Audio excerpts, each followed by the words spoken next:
One thing that I've learned over the years struggling with my mental health is that no matter how hard things get, I am strong enough to keep going. And that is my message to you listening. I know things can feel like they are so incredibly hard, like the walls are caving in. I know the feeling of being so unhappy that you just feel exhausted all the time. You feel paralyzed and you feel like you're just going through the motions. But I also know the strength that we have within ourselves. And that is my message. My message is to please keep going and to find that strength however you can. In March 2027, I will be running 14 marathons in 7 days. That is two marathons every day for 7 straight days. And this is not just about me, this is about bringing awareness to mental health, bringing awareness to the hard and how we can push past the hard and how we can move forwards. I am doing this for the Breakthrough Foundation, a incredible foundation and charity here in Adelaide that raises funds and awareness for mental health.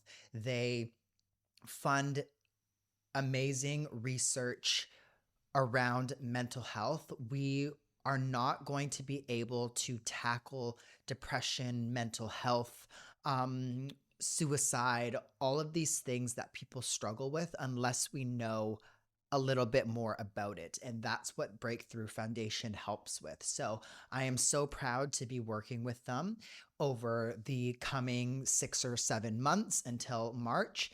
And yeah, that is essentially what I am going to be doing in March. I feel like as a young boy, sport is supposed to be the place where you go to grow, where you go to feel accepted, where you go to find yourself. But for me, it was the exact opposite. For me, it was something that I was put in, and it was something where I built walls, where I started to hate myself, and where I questioned whether I belonged. Um, Sport was somewhere um, where every single day going into that locker room was hard. Um, it was where I was taught day after day after day that there's something wrong with me, that I don't belong, and that I don't have a place. And unfortunately, those walls are still something that I'm trying to um, tear down right now, still as a 31-year-old. Um, and that's difficult because when you are taught at a young age from your peers, from society, that you aren't right, that something is wrong with you, leaves such a lasting effect on you. And it left such a lasting effect on me. I think that feeling that there was something wrong with me was something that I carried with me throughout. I mean, I feel like just until the last couple of years, to be honest, it was a feeling that was just embedded in me throughout high school, throughout my early adulthood. And I adopted principles to try and hide. I adopted principles to try and bury the feelings and try to bury myself in a sense. I think over the years, all of those underlying feelings turned into depression, um, not feeling like I belonged, not feeling like I had space or a place in this world was such a heavy feeling for me. And that is something that, again, I think I'm still trying to work through to this day. And there's a funny thing about depression because I think everybody experiences it differently.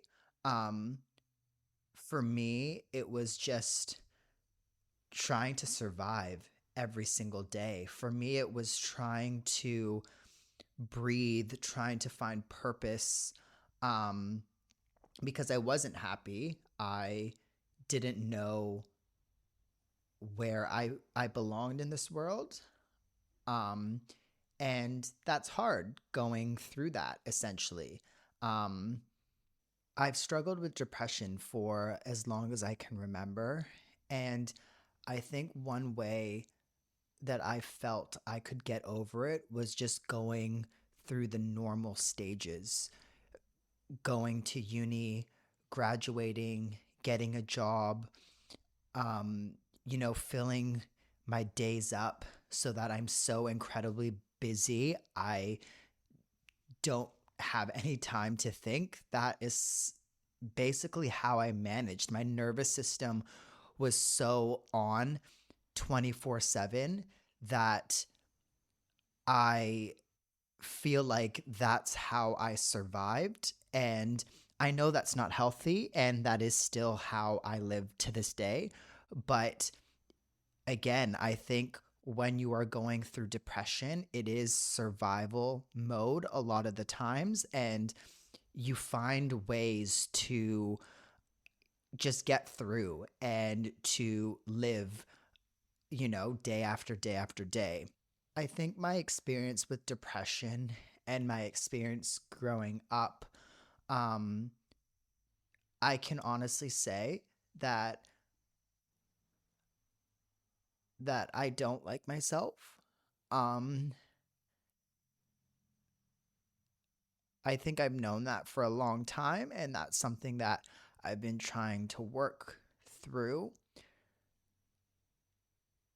And it's a very funny feeling not liking yourself and just trying to push through that. Running is something that I found my relationship changed with over my early 20s. It's something that I grew up with. It was something that I've always kind of done.